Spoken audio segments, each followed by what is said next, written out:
University మంచి భవిష్యత్తు కోసం తెలుగు విద్యార్థులు ఇష్టపడే యూనివర్సిటీ. కాల్ 9059052378 9059052379.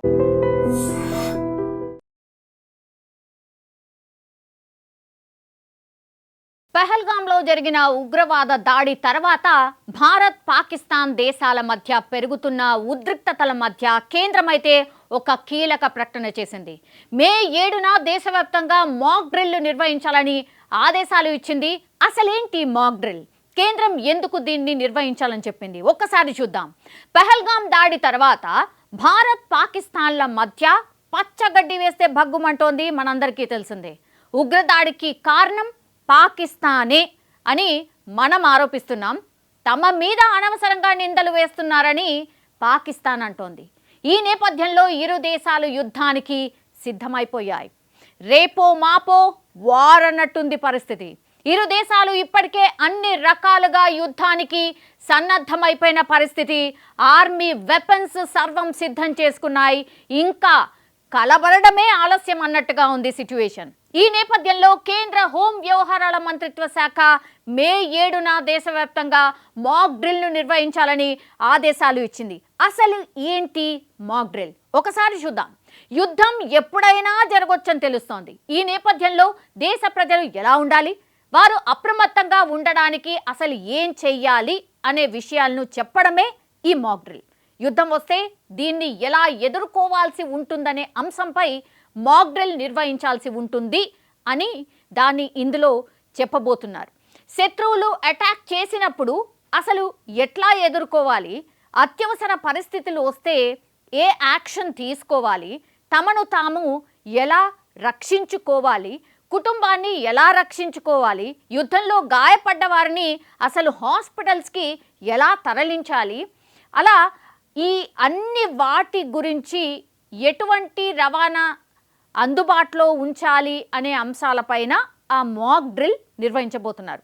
అంతేకాకుండా ఇక వైమానిక దాడి హెచ్చరిక వ్యవస్థల ప్రభావాన్ని అంచనా వేయడం కావచ్చు, వైమానిక దళంతో hot line and radio communication లింక్ల నిర్వహణ కావచ్చు, కంట్రోల్ రూమ్స్ కావచ్చు, షాడో కంట్రోల్ రూమ్లతో ఇవన్నిటినీ కూడా అనుసంధానం చేయడం, దాడి జరిగినప్పుడు తమను తాము ఎట్లా రక్షించుకోవాలి, క్రాష్ బ్లాక్అవుట్లో ఎలా వ్యవహరించాలి, ఇక అగ్నిమాపక రెస్క్యూ ఆపరేషన్స్లో ఎలా పాల్గొనాలి, దాడి సమయంలో ప్రజలను ఖాళీ చేయించే ఏర్పాట్లను సమీక్షించడం వంటివి కూడా ఇందులో నేర్పించబోతున్నారు.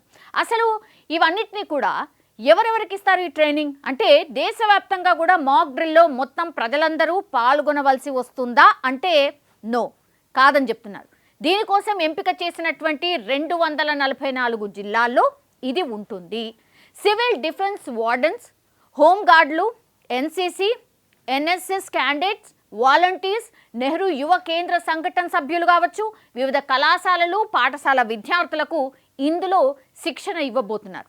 దీంతో పాటుగా అన్ని రాష్ట్రాలు మాక్ డ్రిల్లో ఎయిర్ రైడ్ సైరన్లను మోగించాల్సి ఉంటుంది. కీలక ఫ్యాక్టరీస్ కావచ్చు, కార్యాలయాలు కావచ్చు, ఇతర ప్రదేశాలను జాగ్రత్తగా కాపాడుకునే చర్యల్ని కూడా చేపట్టాల్సి ఉంటుంది. సివిల్ డిఫెన్స్ సర్వీసులను కావచ్చు, ముఖ్యంగా ఆసుపత్రులు అండ్ ఫైర్ రెస్క్యూ డిపోలను యాక్టివేట్ చేయడం వంటివి కూడా ప్రభుత్వాలు ఖచ్చితంగా చేయాల్సి ఉంటుంది. సో ఇదంతా కూడా ఈ సమావేశం నిర్వహించి దీనికి సంబంధించిన డిసిషన్స్ తీసుకోబోతున్నారు. సో ఈ మాక్ డ్రిల్పై కేంద్ర హోం మంత్రిత్వ శాఖ కార్యదర్శి ఈరోజు అన్ని రాష్ట్రాల ప్రభుత్వ ప్రధాన కార్యదర్శులతో ఒక సమావేశం ఏర్పాటు చేస్తున్నారు. వీడియో కాన్ఫరెన్స్లో అందరితో మాట్లాడబోతున్నారు.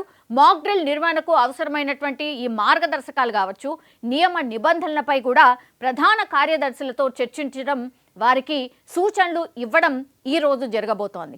సో దీనివల్ల ప్రజల్లో యుద్ధ భయం తగ్గించడంతో పాటుగా దానిపై అవగాహన పెరుగుతుందని కూడా కేంద్ర హోంశాఖ ప్రస్తుతం స్పష్టం చేస్తోంది. అంతేకాదు ఈ మాక్ డ్రిల్ ద్వారా ప్రజలను యుద్ధానికి సంసిద్ధులుగా చేస్తే ప్రాణ నష్టం కూడా తగ్గుతుందని అధికారులు భావిస్తున్న పరిస్థితి. సో మాక్ డ్రిల్ జరిగినప్పుడు ఫోన్ సిగ్నల్స్ బ్లాక్ అవ్వడం కావచ్చు, ట్రాఫిక్ అంతరాయం ఏర్పడడం కావచ్చు, బహిరంగ ప్రకటనలు కావచ్చు, పోలీసులు పారామిలిటరీ దళాల ప్రదర్శనలు లాంటివి జరగొచ్చని కూడా కేంద్ర హోంశాఖ చెప్పింది. సో ఇప్పుడు మనం ఏం చేయాలి అంటే ప్రజలు ఏం చేయాలి? మాక్ డ్రిల్ జరుగుతున్నప్పుడు ప్రజలు ప్రశాంతంగా ఉండాలని కూడా కేంద్రం సూచిస్తోంది. స్థానికంగా వచ్చే సూచనలు అనుసరించాలని కూడా చెప్తోంది. నీరు కావచ్చు, మందులు కావచ్చు, అట్లాగే ఫ్లాష్ లైట్ల వంటివి ప్రాథమిక సామాగ్రి ఏవైతే ఉంటాయో వాటన్నిటిని కూడా సిద్ధంగా ఉంచుకోవాలి. ఎస్పెషల్లీ సోషల్ మీడియాలో పుకార్లు లేదా ప్రభుత్వం ధృవీకరించని ఎట్లాంటి వార్తల్ని కూడా ప్లీజ్ దయచేసి నమ్మొద్దు అని ప్రధానంగా సూచన జారీ చేస్తోంది. కరెంటు లేదా ఇంటర్నెట్ కొద్దిసేపు ఆగిపోతే ఏమాత్రం కూడా భయపడకుండా అధికారిక ప్రకటనల కోసం ఐదర్ రేడియో లేదా ప్రభుత్వ ఛానళ్లను ఫాలో అవ్వాలని కూడా తెలియజేసింది. సో ఇవన్నిటినీ కూడా మనం ప్రధానంగా గుర్తుంచుకోవాలి. సో ఇప్పుడు ఈ మాక్ డ్రిల్ ఎప్పుడు జరగబోతోంది? రేపు. సో మాక్ డ్రిల్ ఎలా ఉంటుంది ఏంటి అనేది కూడా క్లియర్ కట్గా మనం చెప్పుకున్నాం కాబట్టి ఇవన్నీ కూడా రేపు జరగవచ్చు. అంటే ఇంటర్నెట్ రాకపోవచ్చు కొద్దిసేపు, అండ్ దాని తర్వాత సైరన్లు మోగొచ్చు, ఇట్లాంటివన్నీ జరిగే ఛాన్సెస్ ఉన్నాయి. ముందుగానే అవగాహన కల్పించడానికి ఈ వార్త అని చెప్పొచ్చు. దయచేసి పానిక్ అవ్వద్దు. ఇవి గమనించుకోవాల్సిందిగా ప్రజలకైతే స్పెషల్లీ విజ్ఞప్తి. నిజంగా ప్రస్తుతం ఉన్నటువంటి సమాజం దేనికి ప్రయారిటీ ఇస్తుంది? ఆర్థిక సంబంధాల చుట్టూ మాత్రమే తిరుగుతోంది. మళ్ళీ ఎన్నికలంగానే చాలా విరక్తి కలుగుతున్నాం. మంచి అనిపిస్తుంది కదా, లేడీస్ కూడా ఛాలెంజింగ్ జాబ్స్ చేసినప్పుడు చాలా బాగుంటది. ట్రాఫిక్ అసిస్టెంట్స్ గా నియమించిన ట్రాన్స్జెండర్స్ అందరితో సాల్యూట్ చేయించుకుంటున్నారు. ఫుడ్ డెలివరీ ఇవ్వటానికి వెళ్ళినటువంటి డెలివరీ బాయ్ అనిల్ పై కళ్ళ ముందు